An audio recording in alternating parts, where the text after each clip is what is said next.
శ్రీకాకుళం జిల్లా పలాసలో గంజాయి ముఠాను పోలీసులు అదుపులోకి తీసుకున్నారు. ముఠా సభ్యుల నుంచి 7.7 కేజీల గంజాయిని పోలీసులు స్వాధీనం చేసుకున్నారు. ముఠాలో ముగ్గురిని అదుపులోకి తీసుకోగా మరో ఇద్దరు పరారీలో ఉన్నారు. ముద్దాయిలంతా ఒడిశాకి చెందిన వారిగా పోలీసులు గుర్తించారు.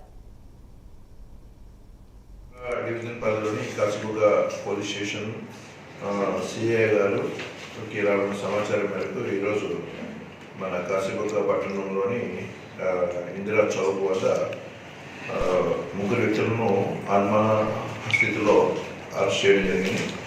వారు ఒక మోటార్ సైకిల్ పైన వెళ్తూ వారి చేతిలో బ్యాగ్ ఉంది. ఆ బ్యాగ్లో 7.700 గ్రాముల గంజాయి ఉంది. 7 కేజీలు 700 గ్రాముల గంజాయి ఉంది. వారి ముగ్గురిని సోదా చేయగా 3 సెల్ ఫోన్స్ కూడా ఉన్నాయి.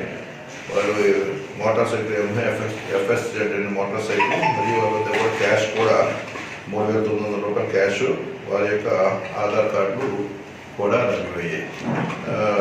వీరిని విచారించగా ఈరోజు 12:30 గంటకి సిఐ గారు వారిని పంచాయతీ సంస్థలు అరెస్ట్ చేయడం జరిగింది. వీరిని విచారించగా John Debriguda village of R Udayagiri block Gajapati district Odisha ఆయన జాన్ ఆయన ఈ గంజాయి పండిస్తూ ఉంటాడు.